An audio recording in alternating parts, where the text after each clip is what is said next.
இன்னைக்கு என்ன பார்க்க போகிறோம் அப்படின்னா அயன் எக்ஸ்சேஞ்ச் குரோமோட்டோகிராஃபியை பற்றி தான் பார்க்க போகிறோம். ஃபஸ்ட்டு அதோட இன்ட்ரோடக்ஷன் பார்க்கலாம். இது வந்து ஒரு செப்பரேஷன் அண்ட் பியூரிஃபிகேஷன் மெத்தட். ஒரு மாலிகுலோட சார்ஜை வச்சு அந்த மாலிகுலை வந்து செப்பரேட் பண்ணும்.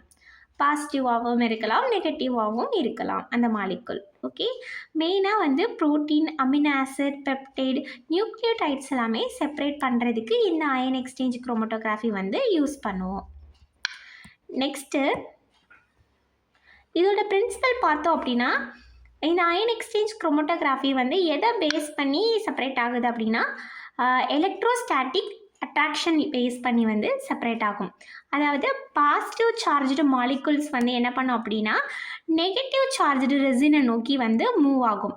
இதே நெகட்டிவ் சார்ஜ்டு அந்த மாலிகுல் வந்து என்ன பண்ணும் அப்படின்னா பாசிட்டிவ் சார்ஜ்டு மாலிகுலை நோக்கி மூவ் ஆகும். தென் அந்த ரெசினில் போய் பைண்ட் ஆகிருக்குமா, தென் எல்யூஷன் பஃபர் யூஸ் பண்ணி அந்த பைண்டிங்கை வந்து நம்ம வீக் பண்ணி அதை வந்து எல்யூட் பண்ணி எடுத்துறதோம். ஓகேவா? இப்போ இதோட டைப்ஸ் பார்த்தோம் அப்படின்னா ஒரு 2 டைப் இருக்குது. ஃபஸ்ட் வந்து cation exchange chromatography and anion exchange chromatography. கேட்டியானில் பார்த்தோம் அப்படின்னா ரெசினோட சர்ஃபேஸ் வந்து நெகட்டிவ் சார்ஜாக இருக்கும். அதில் பைண்ட் ஆகிற அந்த மாலிகுல்ஸ் வந்து பாசிட்டிவ் சார்ஜாக இருக்கும். ஓகேவா? என்ன ரெசின் வந்து யூஸ் பண்ணுவோம் அப்படின்னா சிஎம் செல்லுலோஸ் அண்ட் எஸ்பி செப்பரோஸ் வந்து யூஸ் பண்ணுவோம். இப்போ எக்ஸாம்பிளாக பார்த்தோம் அப்படின்னா pH 6 வந்து பாசிட்டிவ் சார்ஜ்டு ப்ரோட்டீன் வந்து நெகட்டிவ் சார்ஜ்டு ரெசினான அந்த சிஎம் செல்லுலோஸில் போய் பைண்ட் ஆகும். இதே ஆனியான் எக்ஸ்சேஞ்ச் குரோமோட்டோகிராஃபியில் அதுக்கு அப்படியே ஆப்போசிட். இதோட ரெசின் சர்ஃபேஸ் என்னவாக இருக்கும்? பாசிட்டிவ் சார்ஜாக இருக்கும். அப்போ பைண்ட் ஆகிற மாலிகுல் வந்து கண்டிப்பாக நெகட்டிவ் சார்ஜ் மாலிகுல் தான் பைண்ட் ஆகும். இப்போது இதுக்கு என்ன டைப் ஆஃப் ரெசின்ஸ்லாம் நம்ம யூஸ் பண்ணுவோம் அப்படின்னா DEAE செல்லுலோஸ் அண்ட் Q செப்பரோஸ் வந்து யூஸ் பண்ணுவோம். இதோட எக்ஸாம்பிள் பார்த்தோம் அப்படின்னா இப்போ pH 8 வந்து நெகட்டிவ் சார்ஜ்டு ப்ரோட்டீன் வச்சுக்கோங்களேன். அது வந்து எங்கே போய் பைண்ட் ஆகும்? DEAE செல்லுலோஸில் போய் பைண்ட் ஆகும். நெக்ஸ்ட்டு அதோட காம்போனன்ட் ஆஃப் சிஸ்டம் பற்றி பார்க்கலாம். இதில் வந்து stationary phase and mobile phase ரெண்டு ஃபேஸ் இருக்குது. ஸ்டேஷ்னரி ஃபேஸில் யார் இருப்பாங்க அப்படின்னா ரெசின் வந்து இருக்கும். மொபைல் ஃபேஸில் வந்து பஃபர் வந்து இருக்கும். இந்த ரெசின் என்ன பண்ணும்? அந்த பாசிட்டிவ் சார்ஜாகவும் இருக்கலாம், நெகட்டிவ் சார்ஜாகவும் இருக்கலாம். அந்த மாலிகுலை வந்து ஹோல்ட் பண்ணி வைக்கிறதுக்கு, பிடிச்சு வைக்கிறதுக்கு இந்த ரெசின் வந்து ஹெல்ப் பண்ணுது. இப்போ பஃபர் என்ன பண்ணோம்? பஃபரோட ரோல் நம்ம எல்லாருக்குமே தெரியும். pHஐ மெயின்டைன் பண்ணும், தென் அயானிக் ஸ்ட்ரென்த்தை வந்து கொடுக்கும். நெக்ஸ்ட் வந்து சாம்பிளாக ஏதாச்சும் ஒரு ப்ரோட்டீனோ, ஒரு அமினோ ஆசிடோ, பெப்டைடோ, நியூக்ளியோடைடா பாசிட்டிவாகவும் இருக்கலாம், நெகட்டிவாகவும் இருக்கலாம். ஏதாவது ஒரு பயோமாலிகுலாக வந்து நம்ம சாம்பிளாக எடுத்துக்குவோம். இப்போ எல்யூஷன் பஃபர் என்ன பண்ணுவோம்? அந்த ரெசினும் அந்த சாம்பிளும் இப்போ என்ன ஆகிட்டு பைண்ட் ஆகிட்டா, பைண்ட் ஆனதை நம்ம என்ன பண்ணணும்? ரிலீஸ் பண்ணணும்ல. ரிலீஸ் பண்ணுறதுக்காக நம்ம வந்து எல்யூஷன் பஃபர் வந்து யூஸ் பண்ணுவோம். இப்போ இந்த பிக்சரை பாருங்கள். இது ரொம்ப ஈஸியாக சொல்கிறேன். ஃபஸ்ட்டு வந்து நம்ம சாம்பிளை வந்து லோட் பண்ணுறோம். நம்ம சாம்பிளில் வந்து பாசிட்டிவ் மாலிகுலும் இருக்குது, நெகட்டிவ் மாலிகுலும் இருக்குது, நியூட்ரல் மாலிகுலும் இருக்குது. பட் நம்ம ரெசினா என்ன யூஸ் பண்ணுறோம்? நெகட்டிவ் சார்ஜ்டு ரெசின் வந்து யூஸ் பண்ணுறோம். இப்போ சிஎம் செல்லுலோஸ் யூஸ் பண்ணுறோன்னு வச்சுக்கோங்க. ஸோ நம்மளோட டார்கெட் வந்து என்னது? பாசிட்டிவ் மாலிகுல்ஸை வந்து நம்ம செப்பரேட் பண்ணுறதா நம்மளோட டார்கெட்.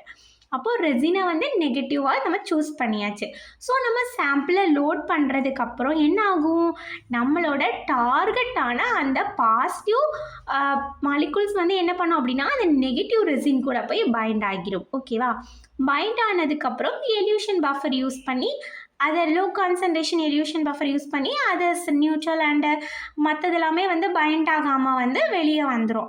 ஸோ இப்போ நமக்கு பைண்டிங்கில் என்னெல்லாம் இருக்கும் அப்படின்னா ஜஸ்ட்டு நம்மளோட நெகட்டிவ் ரெசினும் பாசிட்டிவ் மாலிகுலும் மட்டும்தான் பைண்ட் ஆகியிருக்கும். நெக்ஸ்ட்டு ஹை கான்சன்ட்ரேட்டட் NaCl அதாவது எல்யூஷன் பஃபர் யூஸ் பண்ணும்போது நெக்ஸ்ட் அகைன் நம்ம எல்யூஷன் பஃபர் யூஸ் பண்ணும்போது என்ன ஆகும் அப்படின்னா நம்மளுக்கு தேவையான பாசிட்டிவ் சார்ஜ் மாலிகுல்ஸை வந்து நம்ம தனியாக எல்யூட் பண்ணி எடுத்துடலாம். ஓகேவா?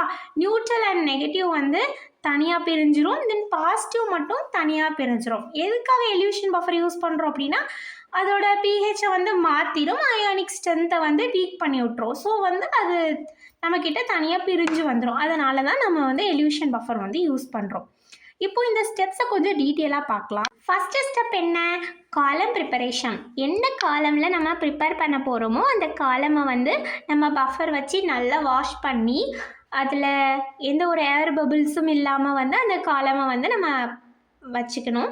இதில் வந்து நம்ம ரெசினை வந்து போர் பண்ணி ஊற்றியாச்சு. ஓகேவா? ரெசினை ஊற்றினதுக்கப்புறம் நெக்ஸ்ட்டு வந்து அடுத்த ஸ்டெப் என்னது?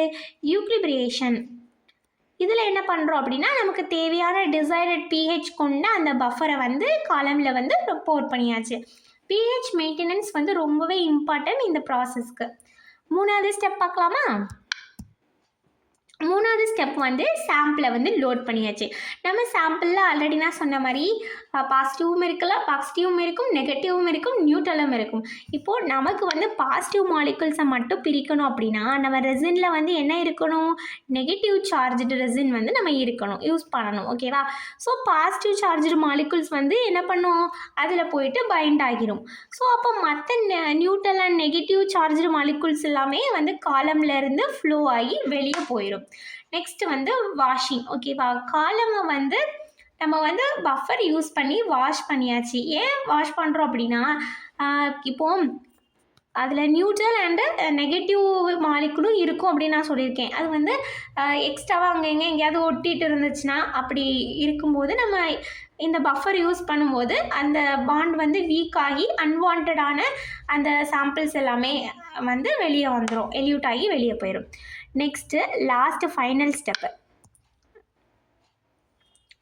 இதில் வந்து எல்யூஷன் ஸ்டெப் 5 வந்து எல்யூஷன். ஓகேவா? இதில் வந்து என்ன பண்ணோம் அப்படின்னா எல்யூஷன் பஃபர் யூஸ் பண்ணி நம்ம அந்த மாலிகுல்ஸை வந்து ரிலீஸ் பண்ணுறோம் அந்த ரெசின்ல இருந்து. அவ்வளோதான். இதில் வந்து 2 எல்யூஷன் பஃபர் இருக்குது. ஒன்று வந்து salt illusion and pH illusion.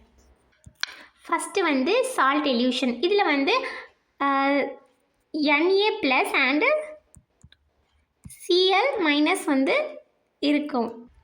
அதாவது சோடியம் அயன் இல்லைன்னா குளோரைடு அயன் வந்து இருக்கும். இது வந்து அந்த ப்ரோட்டீனை வந்து எல்யூட் பண்ணுறதுக்கு வந்து ஹெல்ப் பண்ணுது அந்த மாலிகுலை. அதாவது வீக்காக இருக்கிற இதை ஆட் பண்ணதுக்கப்புறம் வீக்கான பாண்ட் ப்ரோட்டீன்ஸ்லாம் வந்து ஃபஸ்ட்டு எல்யூட் ஆயிரும். ஓகேவா? நெக்ஸ்ட்டு வந்து ஸ்ட்ராங்கான பாண்டுள்ள அந்த ப்ரோட்டீன்ஸ் எல்லாமே எல்யூட் ஆகும்.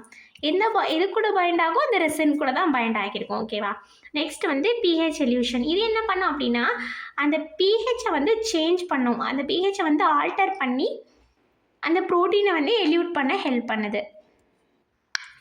அதோட பைண்டிங் ஸ்ட்ரென்த்தை வீக் பண்ணி இப்போது டிஃப்ரெண்ட் கான்சன்ட்ரேஷன் ஆஃப் பஃபரில் வந்து டிஃப்ரெண்ட்டான பைண்டிங் இருக்கும்ல. ஸோ பர்டிகுலராக இந்த pHல பைண்டிங் வந்து ரொம்பவே நல்லாயிருக்கும். ஸோ நம்ம வந்து அதில் எக்ஸ்ட்ரா அந்த பஃபர் pH எல்யூஷன் ஆட் பண்ணும்போது pH அதை சேஞ்ச் பண்ணும்போது அந்த பஃபர் வந்து pHஐ மெயின்டைன் பண்ண முடியாமல் அந்த பைண்டிங் வந்து வீக் ஆகி அந்த மாலிகுல்ஸை வந்து எல்யூட் பண்ணிடும். ஓகேவா?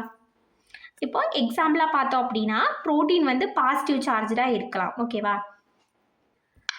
இந்த pH எல்யூஷன் பஃபர் யூஸ் பண்ணும்போது அந்த ப்ரோட்டீன் பாசிட்டிவாக இருக்கிறத வந்து நெகட்டிவாவோ இல்லைனா நியூட்ரலாவோ மாற்றி அந்த பாண்டிங்லேருந்து ரிலீஸ் பண்ணி எடுத்துறது. ஓகேவா? இதுதான் எல்யூஷன் பஃபரோட வேலை.